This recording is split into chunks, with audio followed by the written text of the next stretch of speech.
In the charming suburbs of Seattle, a housewife vanishes without a trace. Nothing was coming up on the radar. But this young woman has been hiding something. Appreciate you coming in. You certainly had two strong candidates. If Jamie had been harmed, that one of them had done it. After years of frustration, can police ever solve this haunting mystery? There's a victim out there and there's a family, and that's what deserves to be, can never be forgotten about ever.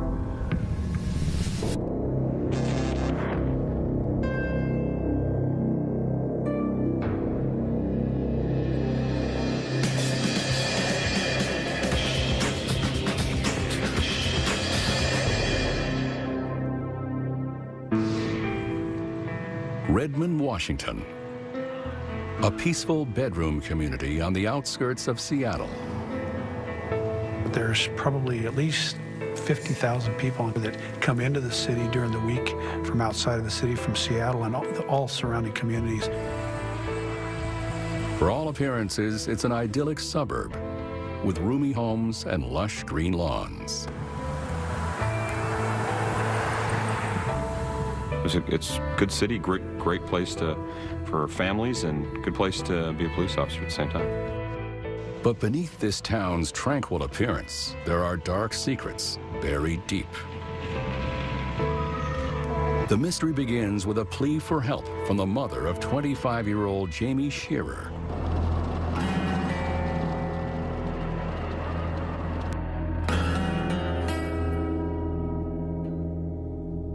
Jamie's mom came to the police department, and the patrol officer took a missing person report.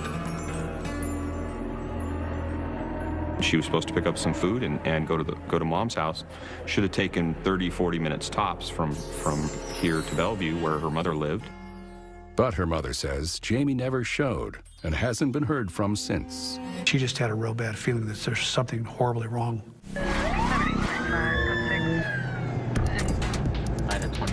Police follow up with a visit to Jamie's home and a chat with her husband, Stephen.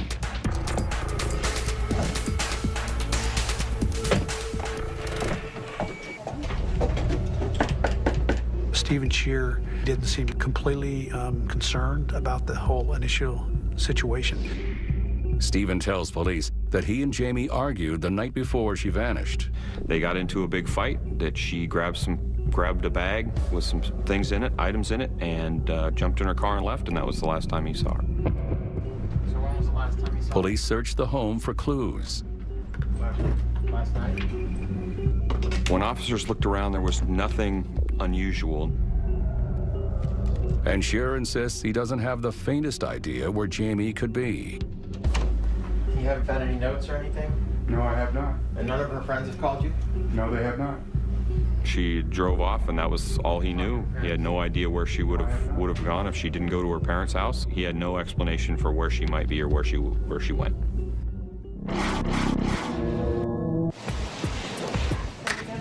Detectives have to consider the possibility that Jamie Shearer vanished on purpose. As an adult, you can do anything you want, and if just because you walked out on your spouse, and that doesn't mean that you're not just fine somewhere else. You just want to clear your head for 3 or 4 days or even a week. Adults do that all the time. The idea is, from an investigative standpoint, is to try to look for things that aren't ordinary and that indicate that maybe they didn't leave on their own. Okay, did you guys hear anything unusual? They start by checking in with the missing woman's friends. Jamie Shearer was a local East Side girl here in the Seattle metro area. She was born and raised in the city of Bellevue. She went to one of the local high schools. She was described as a good student, well-liked by all of her friends. During the background investigation, we really couldn't find anything real negative about her. Next, they try to get a clearer picture of the Shearer marriage. Did they get along? Did they fight? Were they having any financial problems? Did they have any emotional problems? According to friends, Stephen was far from the perfect husband. Steve had some criminal history and some background around assaults and drug use. They described us what a possessive and controlling person that Steve was, and she was literally under his control 24/7. But Jamie has a secret. Friends reveal that the missing woman had a love interest on the side. Some people described them as perhaps they were a boyfriend, girlfriend. That man's name, Matthew Rogers. He may have been the last person to see Jamie. She had actually made some plans to meet with him on Saturday night, the day before she disappeared.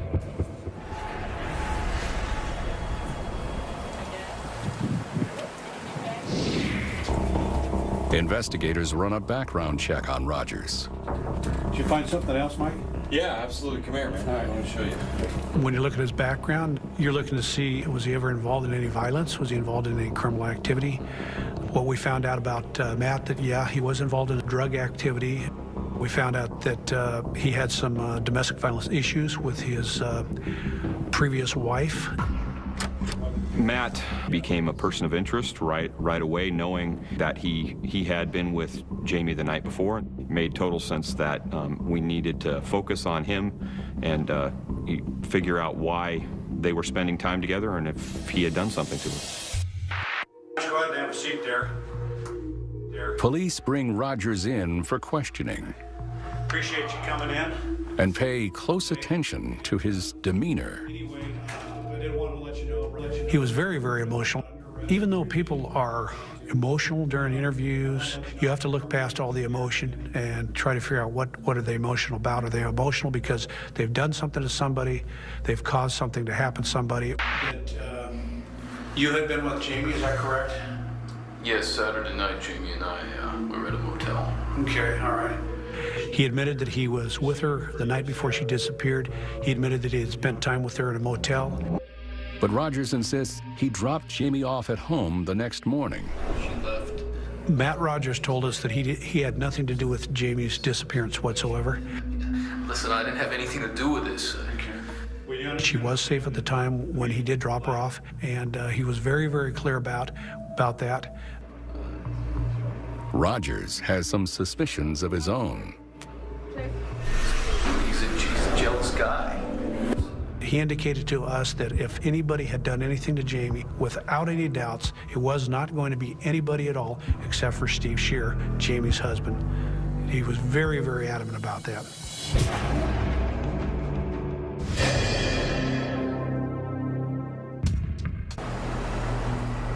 The quiet suburb of Redmond, Washington is rocked by the disappearance of 25-year-old housewife Jamie Shearer.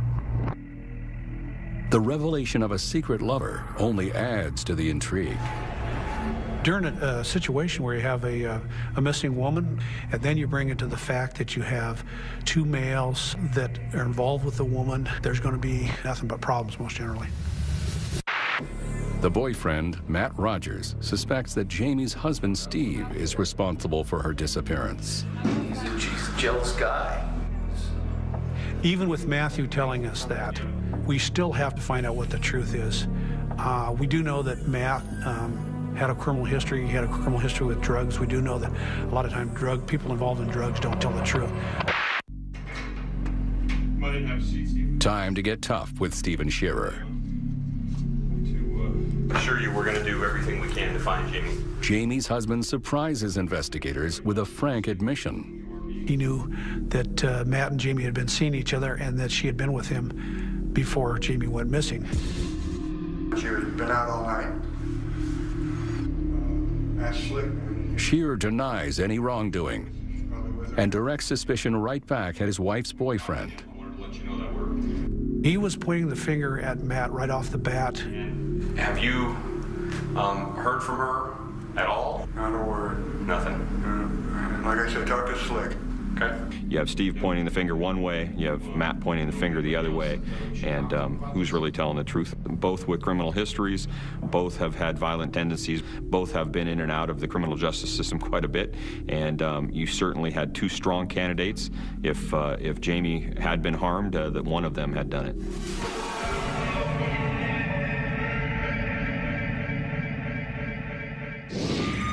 2 strong suspects and 0 evidence against either one. But then, a new lead. 5 days after she disappeared, her vehicle was found in North Seattle in a church parking lot. What do we got?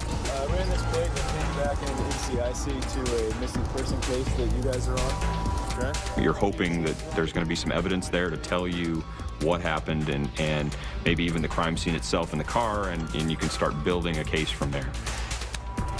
Technicians search the car for clues. Looks like there's a couple things on the backside over there.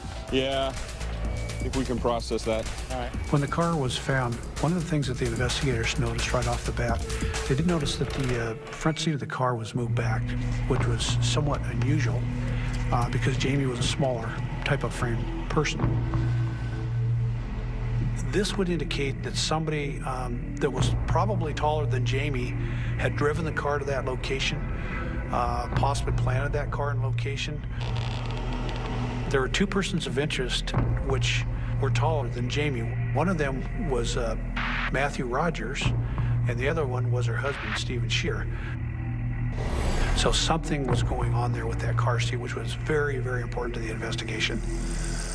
Up here underneath the steering column, the only reason I saw it was the flashlight. In an envelope under the dashboard, I don't know what it is. technicians find another clue. Jamie Shearer's wedding ring. Her wedding ring, we're going to have... It's a little unusual for a woman to leave a wedding ring underneath the dash and wrapped in a package that's hidden from the eye. We'll have to process it. Hopefully we get some off of it. There are a lot of instances perhaps where a woman would accidentally drop a ring in the car. But this ring of Jamie's, it was tucked underneath the dash, and it was concealed, and it was in a package. So Jamie had to have taken some time and thought as to putting that underneath there for a purpose.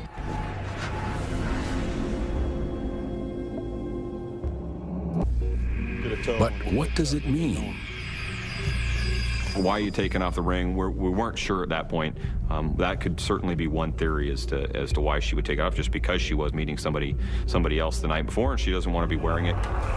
But the location of the vehicle may be the most telling clue of all.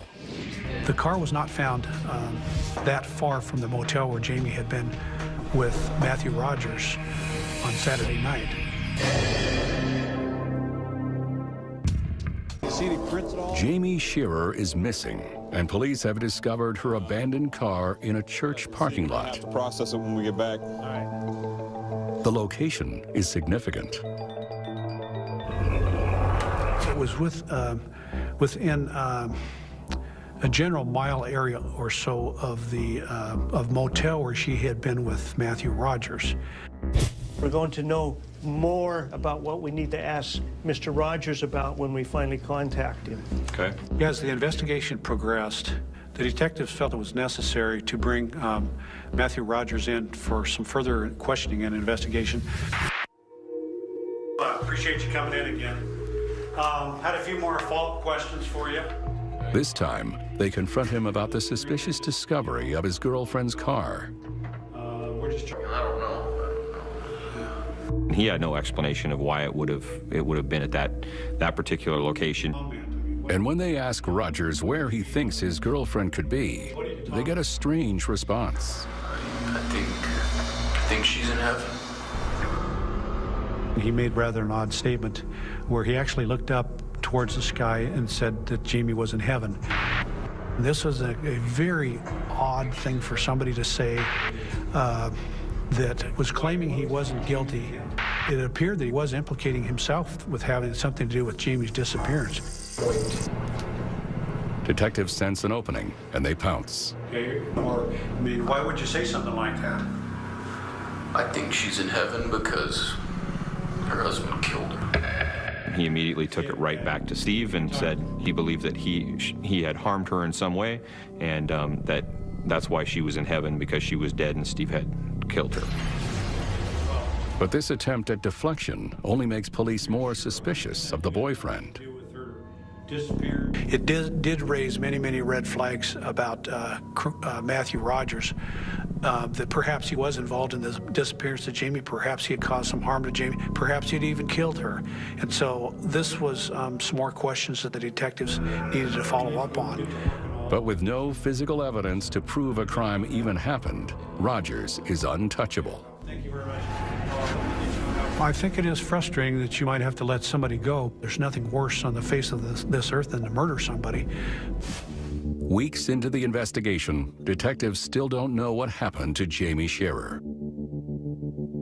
All they have is a very pointed love triangle with two suspects and no way to make a case against either one. The frustrating part about the case was there did not appear to be any other leads pointing towards any other persons involved in the disappearance of Jamie. As the days go by without word from the missing woman, the reality sinks in. Jamie Shearer is probably never coming back. It became more and more clear to us as investigators that Jamie was deceased. As an investigator, when you're working a case and you run into a dead end of the case, it's an awful feeling inside of you. You feel like there's something that you missed. The case lies dormant for 10 long years. 10 years of unanswered questions.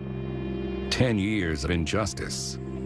10 years of suspicion that one of their own has gotten away with murder. The case is closed at that point, and it's put away in a file, but there's a victim out there and there's a family, and that's what deserves to be, can never be forgotten about ever.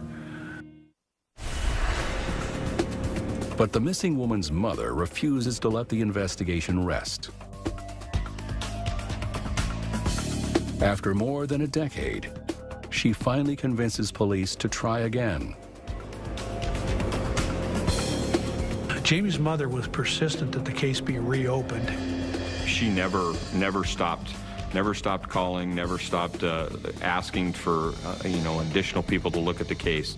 And eventually she was successful. Jamie's mother tells investigators she's known all along who's responsible for her daughter's disappearance. Jamie's mother believed that her ex-son-in-law, Steve Shearer, was responsible for the death of her daughter, and she wanted him brought to justice.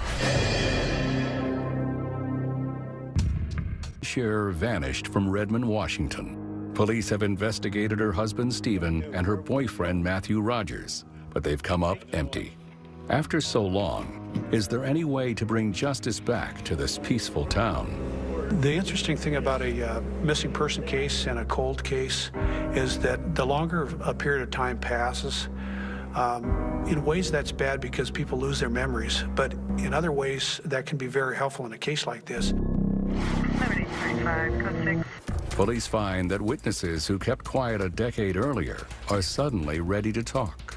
A lot of these witnesses didn't tell us details about what was going on because when they were younger individuals themselves, they were embarrassed by their own conduct or they were involved in criminal activity themselves. And as time passed, they also matured, they grew older, they grew more responsible, and they were more willing to cooperate with the police. One of these witnesses shares a chilling recollection, a conversation he had with Jamie's husband the night before she vanished. Steve was just infuriated around the fact that he could not find Jamie and that something that he didn't want her to do, and he had a look in his eye and just said, "I'm going to kill her." He said it with such conviction that it literally scared the person, and they now believe that he was very capable of doing that. We found out that Jamie was very, very scared of Steve. We also found out details about Steve's abuse of Jamie, about Steve being a stalker, Steve stalking Jamie at work, Jamie hiding from Steve at work, Jamie wearing baggy clothing, most likely to cover up bruises on her body. Gunshots or anything like that? Yeah, about an hour ago. Seems Stephen Shearer was a much more dangerous character than police originally thought. And they theorized that his jealousy over Matt Rogers drove him to murder. After a decade of frustration, detectives finally make their move. Through the circumstantial evidence that we had, It was very, very clear that there was probable cause to arrest Stephen Scheer for the murder of Jamie Scheer. We were able to bring him to trial for the murder, for first-degree murder for his wife.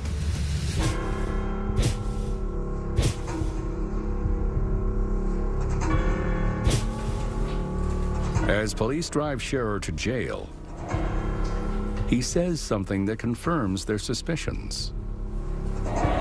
He just matter-of-factly said, well, then you must have found the body because there's no way you can charge me with murder without the body. Well, that immediately said, wow, I think we've got the right guy. Scherer's trial runs for 5 grueling weeks. Now it's up to a jury. The jury found him guilty of murder. 12 people brought in from different places in the county had decided that absolutely all that circumstantial evidence had met the burden of proof to convict him of murder. The conviction of Stephen Scheer for me was the conclusion of the hardest case I've ever worked in my life. Absolutely a victory for justice. Yeah. But to this day, the body of Jamie Scheer has never been found.